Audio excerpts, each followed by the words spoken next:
welcome to the third video on philosophy of research. Let's find out what we are going to discuss in this video. We'll begin with a couple of terms, epistemology and methodology, and then we will be discussing more about positivism and especially the features of positivism in this video. Our next video in the series is dedicated to post-positivism. So let's get started. What is epistemology? Try to understand when we ask this question, how we come to know about something. Whenever you approach to certain problem about how we come to know about it, and if you are interested more in terms of theory or philosophy of it, understand you are trying to highlight on epistemology. So epistemology is the philosophy of how you come to know. So very, very important. But then philosophy could be too abstract, though it gives you cues how you come to know, the logic, the propositions. But you have to have a plane of reality, and this is where methodology comes into picture. It is also concerned with how you come to know, but it is much more practical. So in one line, the philosophy of how you come to know is epistemology, and methodology involves the practice. Just for your knowledge, epistemology is being derived from a Greek word episteme,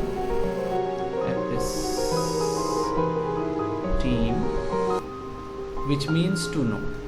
Okay, so just for your knowledge. Okay, so let's move to the main part of our video, which is positivism in research. So what is positivism in research? What is being so positive about in research? So let's try to build this way. There is a school in research which says that we are so positive about the phenomena or reality. Positive means sure, with surety, with certainty, we could say. Why? Because somehow we have got the keys to universe by discovering laws. So once you discover laws of nature, and this is what the whole idea is. You just try to discover it, and rest assured you shall be in a position to explain the world in a better way. You could make better predictions and all. So that is called positivism. So let's try to look into this, explore positivism in more details. According to positivist position, the goal of knowledge is simply to describe the phenomena that are experienced. So this is the first thing. So something which you cannot experience does not exist according to positivism. The purpose of science is simply to stick to what can be observed and measured. So you should, what is the benchmark? How would you know that something should be studied scientifically? The first criteria has to be that it should be observed and it should be measured. If you cannot observe something and if you cannot measure something, the positivist position do not allow you to actually even talk about it, leave behind any kind of research. So knowledge of anything beyond that is impossible. So basically positivism is a rejection of metaphysics. So there is no metaphysical existence. Metaphysical existence, ghost exist or not, positivist school would say it does not exist. Why? Because it is metaphysical. You do not observe it, you cannot measure it. So why does it exist in the first place? And see, you have your in psychology you have a very popular school called behaviorist. What behaviorist all the time they used to do this. Behaviorists used to say, and especially if you talk about B.F. Skinner, he used to say this, like, okay, you cannot observe emotions, you cannot get into a person's head observing his thought, emotions, feeling, but yes, behavior can be observed and measured. So you should focus on observing the behavior and finding out what reinforces the behavior, the forces of reinforcement and all. So you could precisely observe the behavior, and based on that you could say, right? So that is the thing that is how behaviorist school actually flourished due to, and the foundation was positivist approach. Next is, science was seen as the way to get us at truth, what you arrive at. Science is the way to uncover truth. Understand the world. So science is basically to understand the world enough. Science always attempts to understand the world in bit detailed manner so that it could predict and control it. The world and the universe were deterministic. Mark this word, deterministic. This is very, very core, at the core of positivist philosophy, that there are certain laws of cause and effect which are driving this universe, and once you were able to discover those laws, then you will be making accurate predictions. Science is largely a mechanistic or mechanical affair, because you see, when you say something is rule bound, then it becomes mechanical. So that is to do with positivist position.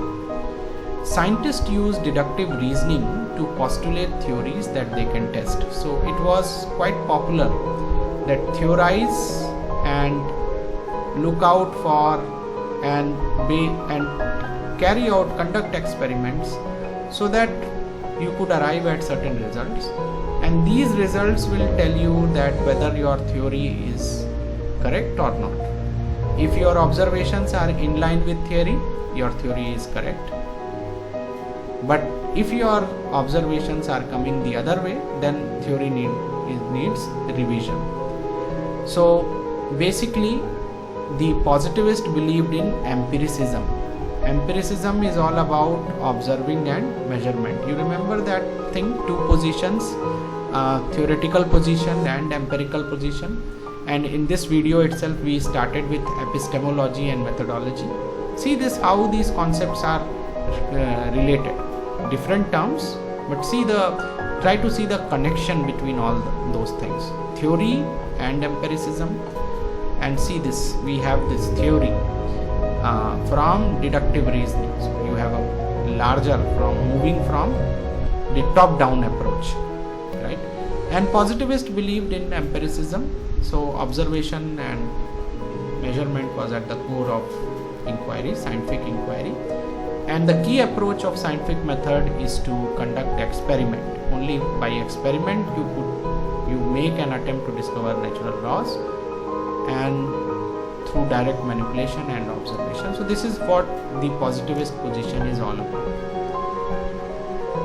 Having said this, you should not develop a logical progression of post-positivism being a slight adjustment or revision of positivist position.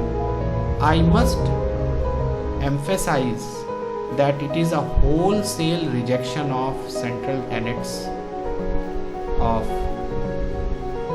positivism. So post-positivism is entirely different thing than the positivist approach. Positivist approach was largely deterministic, mechanical, whereas post-positivism never makes certain claims like being deterministic.